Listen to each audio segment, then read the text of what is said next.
The day Grace Middleton was coming house felt like a storm waiting to break. After a year packed with endless stress, late-night study sessions, and the weight of expectations, she finally had a few days to breathe, back in the place that once felt hers. But the house smelled different now, a mix of worn carpets and the faint scent of rain leaking through the windows. Her old guest room? Gone. It belonged to Tyler Brooks, her Tyler Brooks, who had nowhere else to go. The sound of leaves rustling against the pavement echoed the tension inside Grace's chest. How could she feel at house when everything had shifted under her feet? She slammed the door. "I won't sleep here." Her voice cracked, eyes wet, hands trembling as she threw her keys onto the counter. Tyler's presence, her mom's decisions, they felt like walls closing in after a year of fighting just to stay afloat. Grace wanted comfort, familiarity, a place where she belonged. But instead, she was met with change she wasn't ready to accept. Tyler Brooks wasn't just a Tyler Brooks crashing on his relative's couch. He was young, trying to find stability in a world that seemed to push him deeper into debt and dependence. His family struggled, and he needed this roof as much as Grace needed her space. Yet it was more than shelter. It was survival. Her mom, a single woman with worn-out patience, worked 2 jobs to keep the household running, to cover Grace's tuition, rent, books, and food without piling on loans. She put family first, but it pulled them all in opposite directions. Grace remembered those late nights in the living room, talking, dreaming, hoping for a future just beyond the next bill, now swallowed by silence. Weeks had slipped by with fewer calls, missed messages, and distant tones. Not because of anger, but exhaustion. Grace's heart ached for belonging. Tyler's struggled to balance hope with harsh reality. Could they find a way back to each other? Or was the house just a collection of rooms filled with ghosts of what once was? As the rain tapped softly on the window, a fragile thread of understanding began to weave between them, one born from shared struggle, quiet sacrifices, and the silent wish for a place to call house. Grace Middleton sat stiffly in the dim guest room, the glow of an old nightlight casting long shadows over dusty trophies and forgotten toys. Her fingers clutched the edge of the bed as muffled laughter drifted from the living room, her mom and Tyler Brooks sharing something she wasn't part of. A joke, a secret about struggles she'd never known. Grace's breath caught. The weight of unspoken sacrifices settled around her. This wasn't just her mother's battle. Tyler's quiet presence through the years had its own cost, a hidden price paid in missed chances and swallowed pride. The faint scent of reheated coffee mingled with the soft hum of a late-night news report. Grace blinked, heart tightening. She wasn't alone in this house filled with ghosts. She never truly had been. She remembered the sacrifices, the endless work her mom did. 2 jobs, no family to lean on. Just a fierce determination to give Grace everything she never had. Grace's world had revolved around her mother's sacrifices. At first, she felt protected by it, spoiled even. Shoes, phones, trips. It was easier to say yes than to hear her cry. But as the years passed, the yes turned into expectations. Gratitude slipped away. The weight of what had been given, invisible. Tyler, too, fought his own quiet war. He wasn't just crashing here. He was trying to hold steady in a world that kept pulling him under. Financial strain, uncertain futures, the desperate hope to find footing. His is the face of a generation stuck between survival and opportunity. Grace faced a choice when university came. Stay local, save money, lean on family. But she needed more. New city, new start, the real university experience. It was her chance to breathe, to find herself outside the walls of sacrifice. Yet here she was, back where it all began, tangled in family ties and expectations she didn't want but couldn't escape. Could she find kindness where there seemed to be only friction?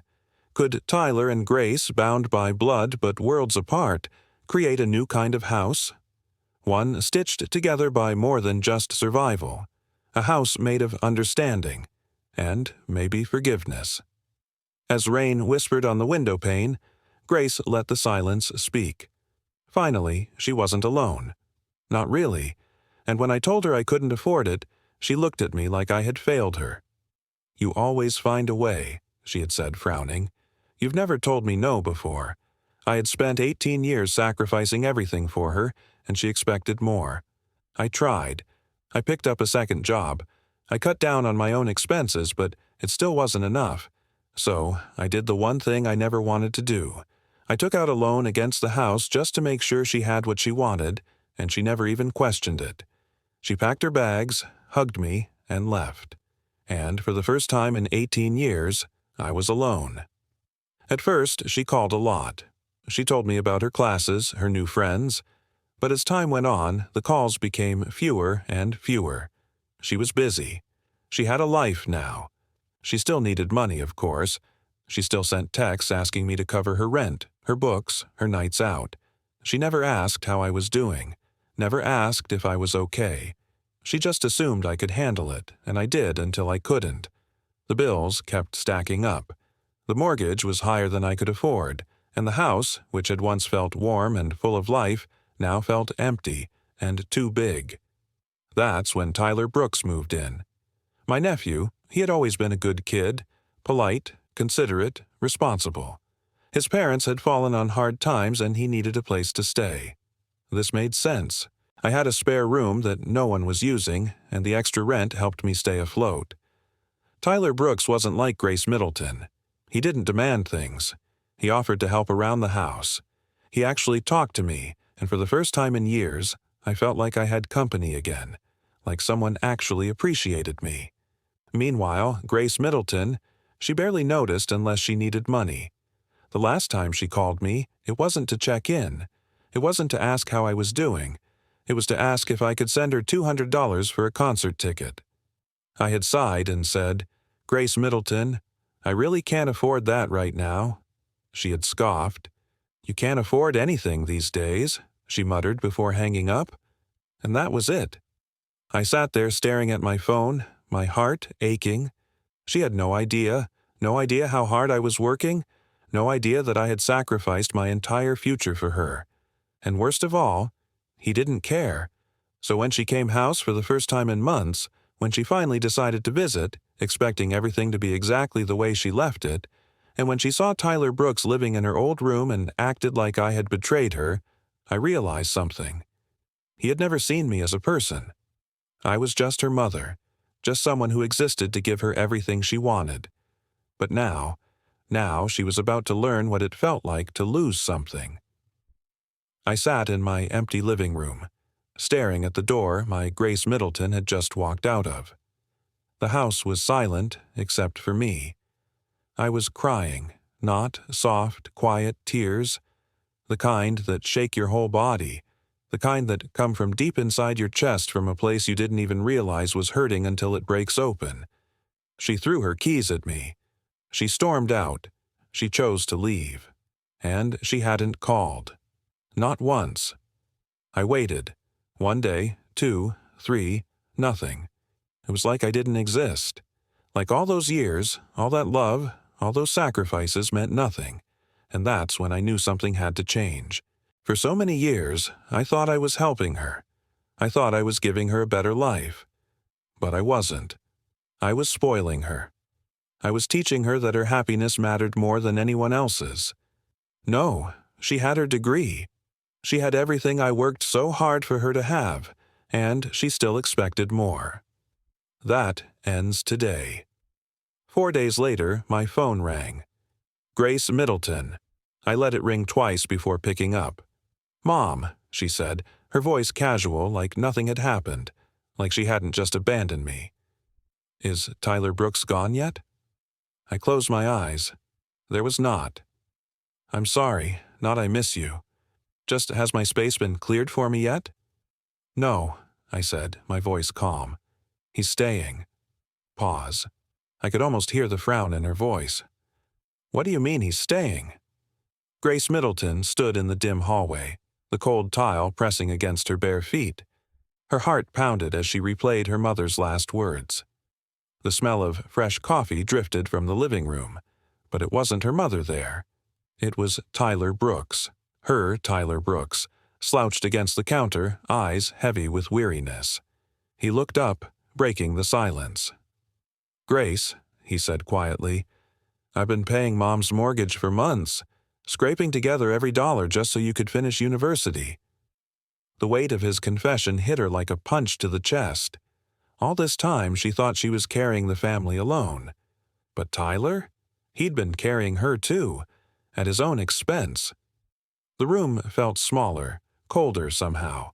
Why hadn't he said anything? Why had she believed she was the only one struggling? The hope she clung to, being independent, strong, suddenly felt fragile, brittle. Could it be that she wasn't as alone as she'd thought? Grace's phone buzzed, a call from her mother, another impossible conversation. "You need to start supporting yourself," her mother said stiffly. Grace swallowed, biting back the hurt. "I've spent my whole life working to support you," she replied quietly. "That ends now." Weeks later, Grace got another call. "I know things got heated," her mother admitted, voice softer, "but I have a plan. I'm going to do my master's." Grace closed her eyes. Of course, the cycle wasn't over, but this time she wasn't sure she had the strength for what was ahead. Tyler's words echoed in her mind. "We've been holding each other up all along." Maybe family wasn't what she expected. Maybe belonging wasn't about bearing the weight alone. Maybe it was about sharing it. "I'll be so much more employable after." He was so confident. So, sure. I would say yes. She had no idea I was already shaking my head. "That sounds great, Grace Middleton," I said. "I hope you're able to afford it." Silence, then a forced little laugh. "Mom, what? You want to do a master's? Take out a loan." The laugh died in her throat. "But what do you mean? You said you'd always support my education. I supported you through your bachelor's degree." I said, "I worked 2 jobs. I took out a loan against my house. I did everything I could to make sure you graduated without debt." "And you did," she said quickly. And now I am done." She went quiet, completely silent. Then finally, "You're serious?" "Yes, Grace Middleton, I'm serious." He broke. At first, she was furious. She demanded I reconsider. "You can't just drop me like this. You're my mother. This is your job. You paid for everything else, but now suddenly you won't." I didn't argue. I didn't even raise my voice. I just kept saying no. Then, after days of fighting, the anger faded and the begging began. "Mom," she whispered one night, sniffling into the phone. "Please, I don't know how to do this on my own." I closed my eyes. I knew she didn't, as I had never taught her how. That was my fault. And this was the only way she was ever going to learn. "You'll figure it out," I said gently. "I believe in you," she sobbed. "I don't want loans, Mom," she said desperate. "Now I don't want to struggle. You never wanted me to struggle." "I never wanted you to be spoiled either," I said. "But I made that mistake and it's time to fix it." She cried harder, but I stayed firm. I didn't back down because if I did, he would never change, and I wasn't going to let her keep taking from me. She had taken enough. No. Now she was going to have to stand on her own 2 feet. Grace Middleton didn't believe me. Even after all the arguments, after all the times I told her no, she still thought I'd change my mind. That's why she went no contact. She didn't do it because she truly wanted to cut me out. She did it because she thought it would punish me.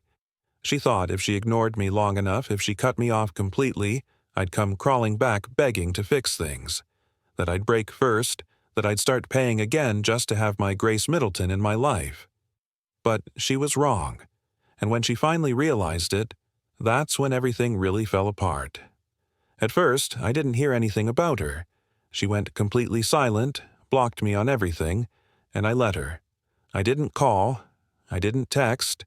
I didn't beg her to come back because for the first time, I knew she needed to feel the consequences of her actions. If I chased after her, if I tried to fix things, it would just prove her right, that I would always come back, that I would always do whatever it took to keep her in my life. So I waited, and the silence stretched on. Days, weeks, months, nothing. I told myself I was fine, that this was what needed to happen. But in the middle of the night, when the house was too quiet, when I sat alone at the living room table staring at my phone, I missed her. And it hurt. It hurt that the second I stopped paying for her, she didn't want to speak to me.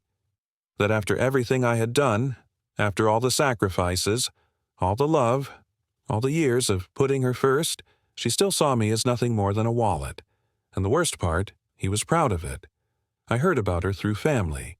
She had struggled at first. She thought her degree would get her a high-paying job instantly.